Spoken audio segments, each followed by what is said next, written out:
आप देख रहे हैं इंडिया टाउन न्यूज, भारत की बात।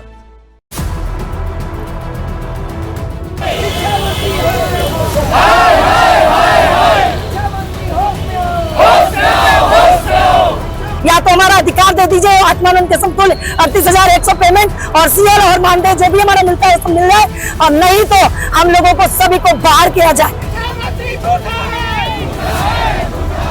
अगर ये चीज 8 तारीख को कैबिनेट बैठक में नहीं आता है तो चूंकि कल की रैली उन्होंने देखी है, इससे भी उग्र रैली हम प्रदर्शन करेंगे और तब तक नहीं हटेंगे जब तक हमारे अधिकार हमको प्राप्त नहीं होगा।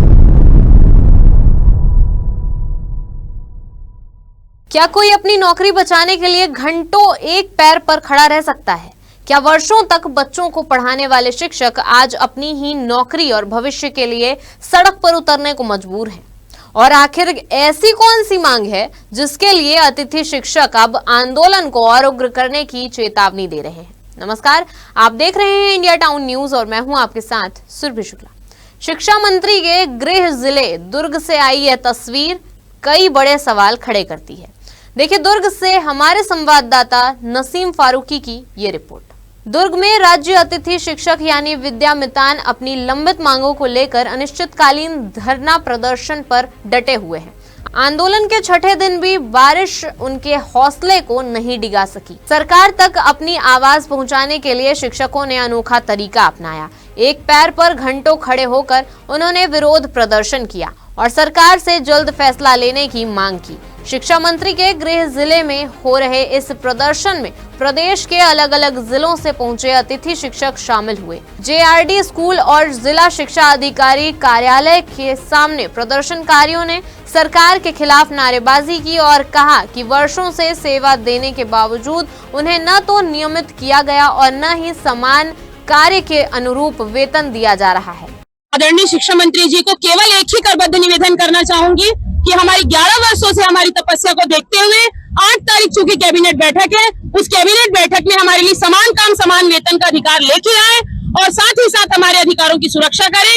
अदरवाइज अगर ये चीज 8 तारीख को कैबिनेट बैठक में नहीं आता है तो चूंकि कल की रैली उन्होंने देखी है, इससे भी उग्र रैली हम प्रदर्शन करेंगे और तब तक नहीं हटेंगे जब तक हमारे अधिकार हमको प्राप्त नहीं हो। बजट है, फंड है बोला जाता है, 5,000 आत्मानंद में नियुक्ति करने के लिए बजट है, फंड है बोला जाता है और हम 11 वर्षों से सेवा दे रहे हैं। हमारे लिए मानदेय 20,000 निश्चित कर दिया गया। हमारे पेमेंट को बढ़ाने के लिए 38,100 हमको देने के लिए बोलते हैं बजट नहीं है, फंड नहीं है। हास्यास्पद बात है सर, ये सरकार के ऊपर हास्यास्पद है कि उन्होंने इतना बड़ा मतलब हंसी मजाक कर रहे हैं, छल कर रहे हैं, छलावा कर रहे हैं। किसके साथ ये छलावा कर रहे हैं? अपने आप के साथ कि हमारे साथ?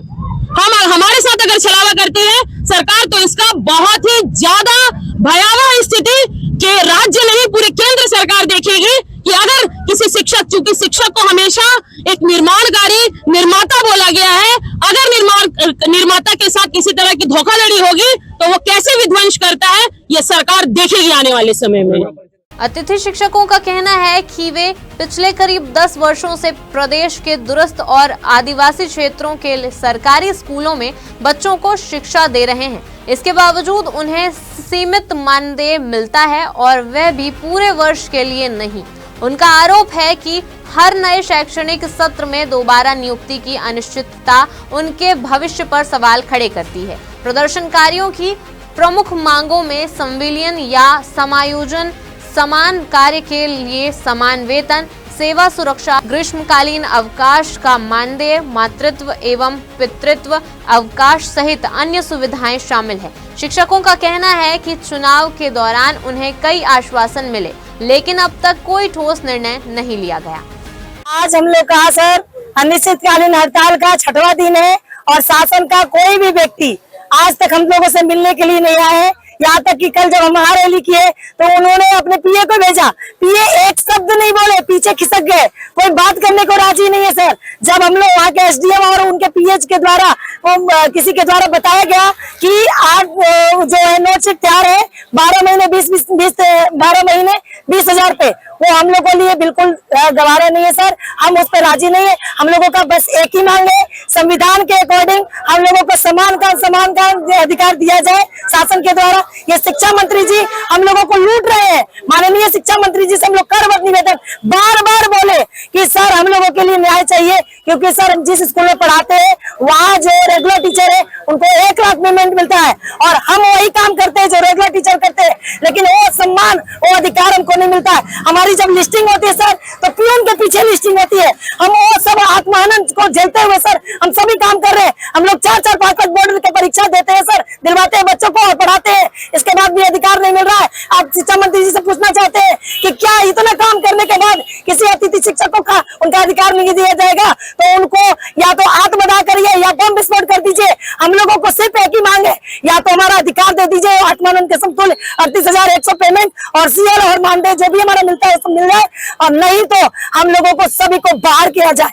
हम लोग बहुत त्रस्त हो चुके हैं सर। CGBSK का एक ऐप डाउनलोड कर दिए जिसमें हम लोगों को अब एंट्री करने की बात कही जा रही है कि आप लोग जब अटेंडेंस एंट्री करेंगे, अब बताइए 20,000 पेमेंट में हम वही काम करेंगे। कल हम जा रहे हैं स्कूटी से सर 10 बजे, ऐसा लगता है कि एक्सीडेंट हो जाएंगे, मर जाएंगे ना हमको मुआवजा मिलेगा ना हमारा किसी प्रकार का अधिकार मिलेगा। आगे किस तरह का काम रहेगा आप लोगों का? हम लोग सर अल्टीमेटम दे रहे हैं। 8 तारीख को कैबिनेट है, शिक्षा मंत्री जी के द्वारा उनके PA के द्वारा ये सूचना आई है कि आप लोग को 8 तारीख को कैबिनेट में ला रहा हूँ। अगर 8 तारीख के कैबिनेट में समान काम समान वेतन 38,100 के हिसाब से हमारा मांग पूरी नहीं होती तो हम आत्मदाह करेंगे, उग्र आंदोलन करेंगे। पूरे भारत सरकार को बताना चाहते हैं, मोदी जी को बताना चाहते हैं कि आपकी जो छत्तीसगढ़ की सरकार है बिल्कुल विचलित हो चुकी है, शिक्षकों को अधिकार नहीं दे पा रही है, शिक्षकों का आत्महनन हो रहा है सर। इससे पहले आंदोलन और तेज हो गया जब बड़ी संख्या में अतिथि शिक्षक पैदल मार्च करते हुए शिक्षा मंत्री गजेंद्र यादव के निवास पहुंचे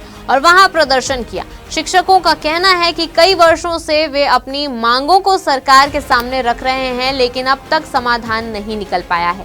आंदोलनकारी शिक्षकों ने चेतावनी दी है कि यदि सरकार ने जल्द उनकी मांगों पर सकारात्मक निर्णय नहीं लिया तो आंदोलन और उग्र किया जाएगा। कुछ प्रदर्शनकारियों ने आत्मदाह जैसी चेतावनी भी दी है। हालांकि ऐसी किसी भी कार्रवाई से बचना जरूरी है और सभी पक्षों से बातचीत के जरिए समाधान निकालने की अपेक्षा की जा रही है। दुर्ग में अतिथि शिक्षकों का आंदोलन लगातार तेज होता जा रहा है। एक पैर पर खड़े होकर विरोध दर्ज कराने से लेकर शिक्षा मंत्री के निवास तक मार्च करने के बाद अब उनकी निगाह सरकार के अगले कदम पर है।